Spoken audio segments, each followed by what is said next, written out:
Hello again. This is Christos. Uh, Back from extended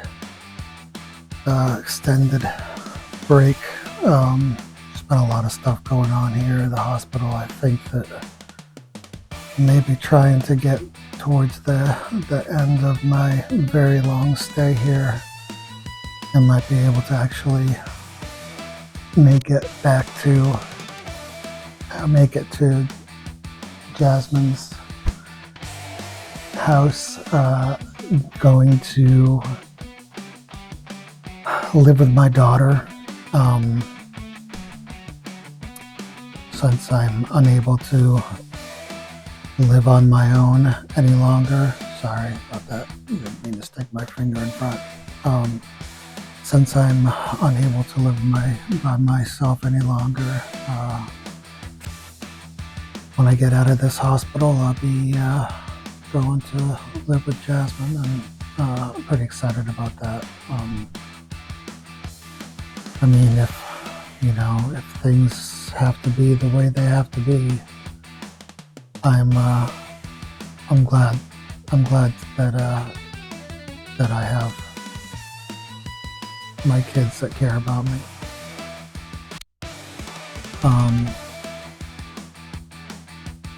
So that said, I've been a little bit busy here, working on getting out of this hospital.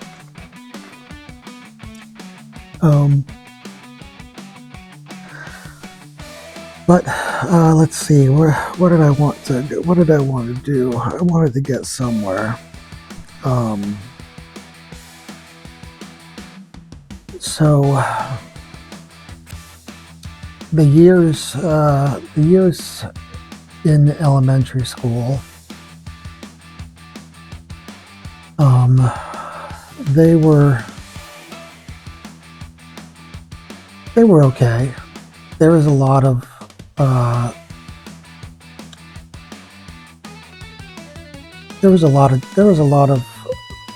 good stuff. Like, as I mentioned, I became pretty obsessed with music, and the more time that I spent with music, the more obsessed I got. And as I started growing older, I started getting music from more and more sources. More kids started listening to music.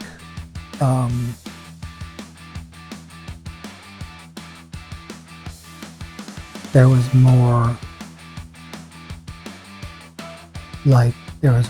music coming from movies, situational music.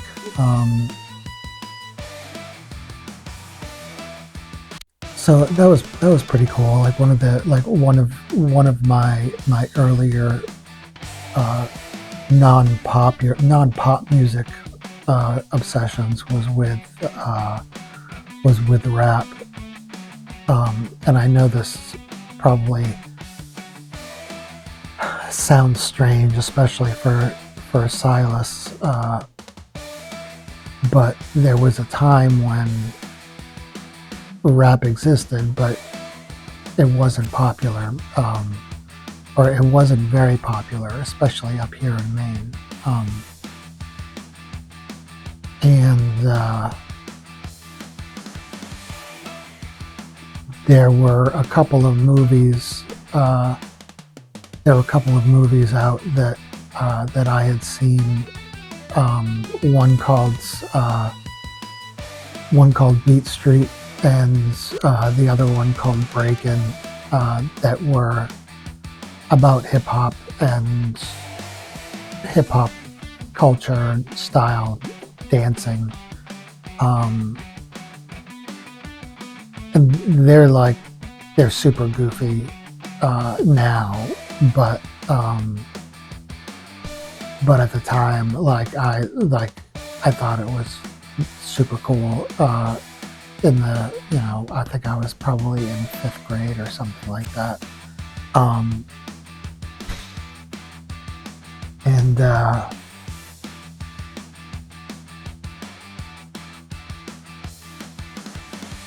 I then also, somewhere around 5th grade, I think, was the advent, or not the advent of, but like we got MTV, which was, at the time, it was just all music videos, and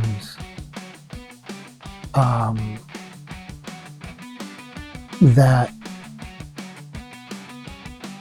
opened up at least, that's the first time I saw a band called The Clash, and that opened up their music, and like punk rock music in general for me, made a big deal. And if I can figure out how to do it, I'm gonna try to put like a little picture of me that I have from that era, where I was dressing like them, like wearing like bandanas around my neck, and wearing a weird like merchant marine hat or something.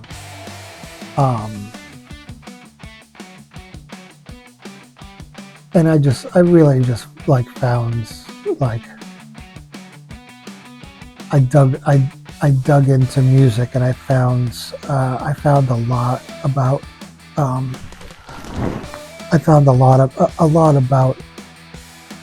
about myself through music, and it really meant a lot to me. I was able to kind of find a niche for myself, like where I really didn't feel like I really didn't feel like I fit in anywhere too much, and music kind of helped me feel something. So I spent a lot of time listening to music, and just replaying records over and over again. I didn't even have very many records, but I was still, taping songs off of the radio, and making myself little mixtapes. I'm not going to explain what mixtapes are. That'll make me feel too bad about myself. You guys, you can look it up if you don't know what mixtapes are. Along with how I was spending myself with music and everything, as we were getting older, other kids were finding out that that music existed, and that they liked music as well. And so I started, making some friends that way.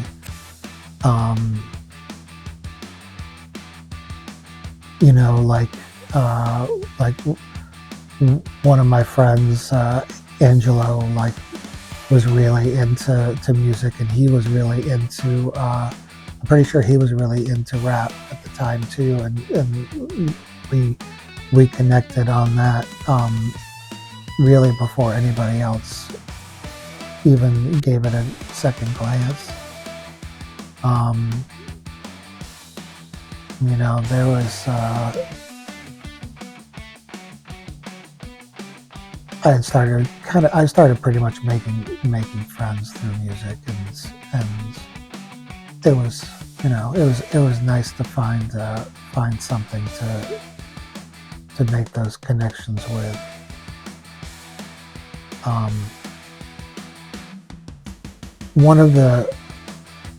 uh, one person that I made friends with, that I stayed friends with for several years.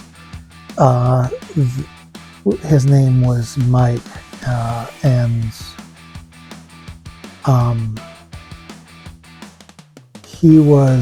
his family was in the Navy. I don't remember where he was from, but they were from like Arkansas, I think. Um, they had really deep southern voices, and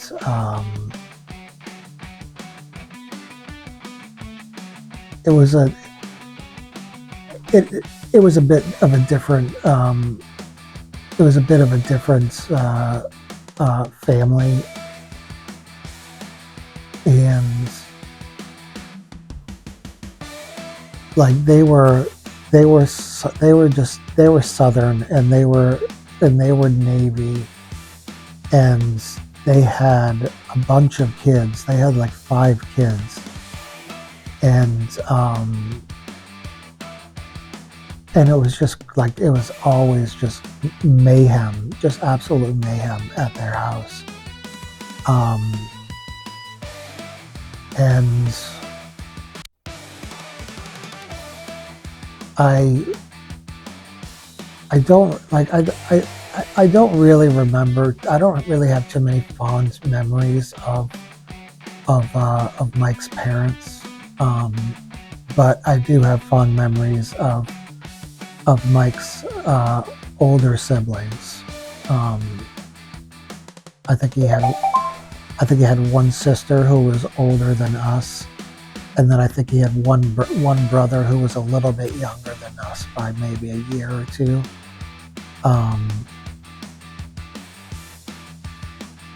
And maybe one other brother that was younger than us by like maybe 4 years. And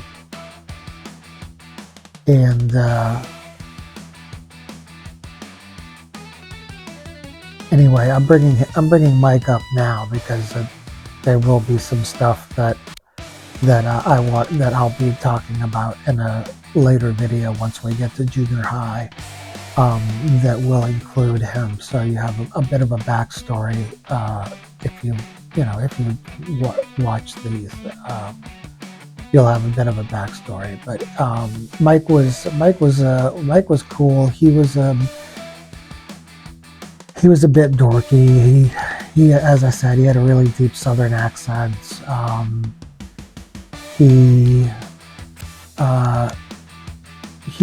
liked music as well, and we kind of we connected on that, and like we were pretty much open, like with sponges, and we weren't really listening to any particular thing. I mean, like at the time, I think, like Michael Jackson was really popular, so we liked Michael Jackson, and Prince was getting popular, and we liked Prince, and so we weren't terribly picky yet. We didn't get terribly picky yet, but yeah. So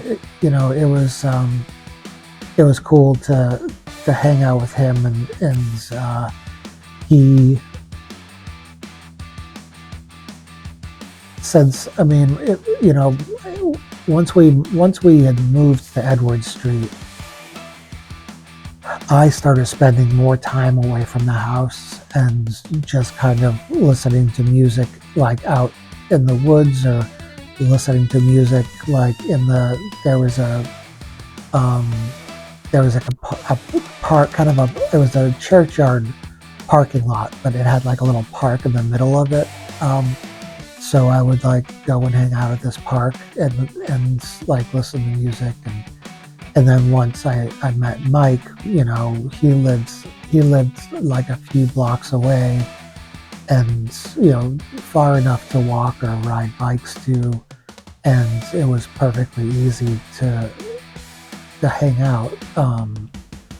And since his house was so chaotic, getting away from his house when possible was also a good thing to do. So it kind of that's the way it went. Really, we spent a lot of time just gone, staying away from our houses. Around that point, we were coming home from school. The house was empty. There was nobody there. My mom was working at that time. At that time, she had gotten a job at a local newspaper. She was a secretary for one of their feature editors, I guess, if I remember correctly. And she would later on do more stuff in the newspaper, but at that time she was just a secretary. But she was gone most of the day, and Tim was driving an oil truck at that time and delivering like household oil. So he was gone also. So when I came home from school, there was nobody there. So pretty much, like I would do my homework. I would do whatever homework I had as quickly as possible, and then me and Mike would sit around and watch MTV and watch music videos all afternoon, and then until dinner time, until my mom ended up coming home. And we did that almost every day. And in the summer, we hung out outside, playing outside, messing around, which was awesome, and it was fun. And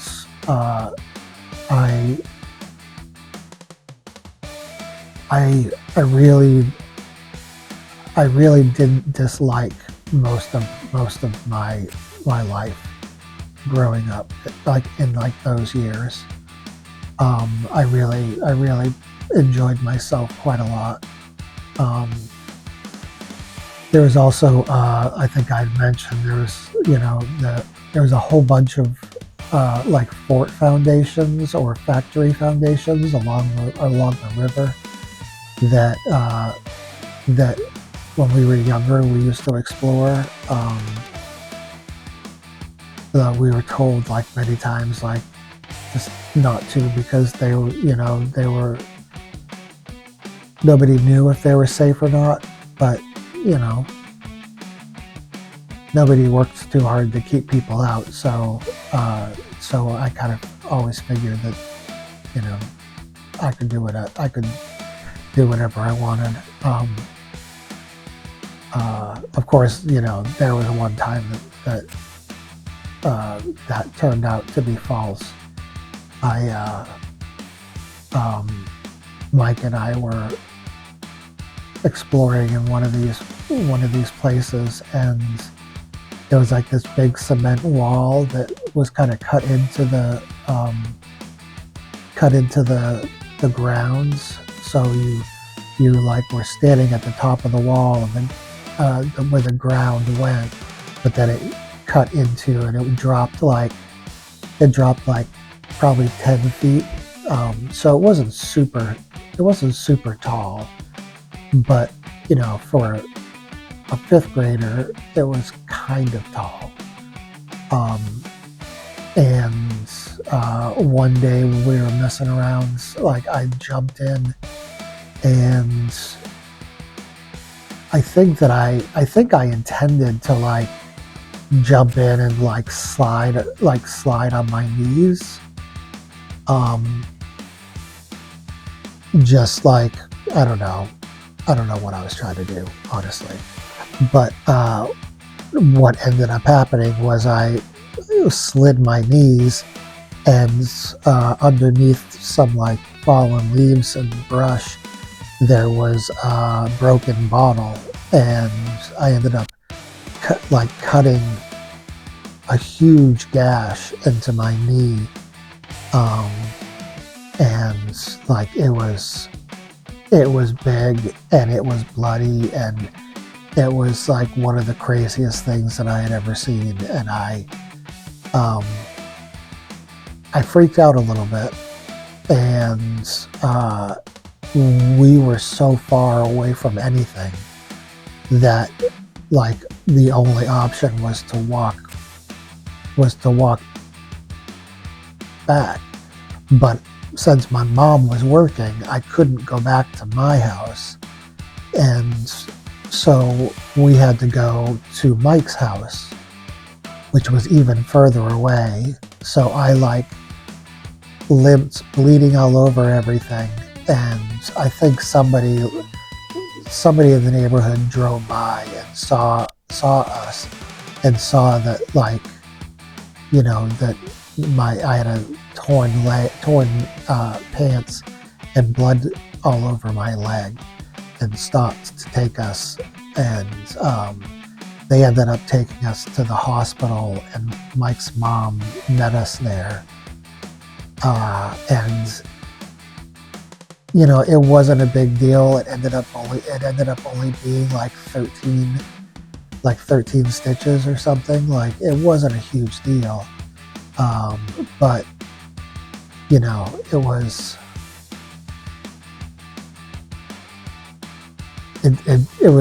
adventurous. I guess it felt adventurous, and you know, it hurt like fuck. It fucking hurt.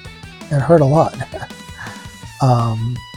But you know, I got stitches, and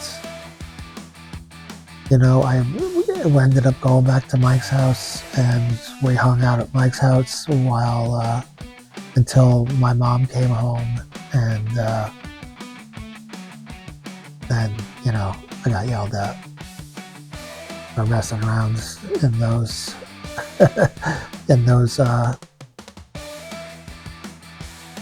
those abandoned areas, whatever they were. But you know, small price to pay for a little excitement.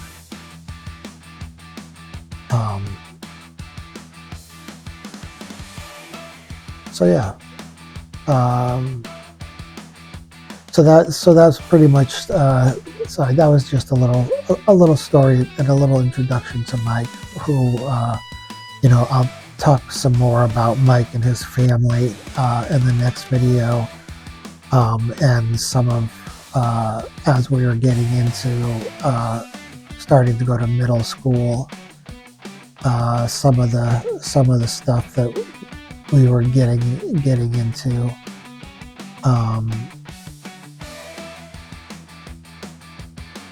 Yeah, and I think I'll cut it off there. So, Jasmine, Jack, Silas, I love you guys. And to anyone else that may be watching, you know, please pay attention to what the fuck's going on in the world. Please vote, and please don't be a fucking MAGA, because this bullshit is stupid. Seriously. We're destroying the fucking world with this fucking me first mentality. So fucking knock it off. Alright. See ya. Peace.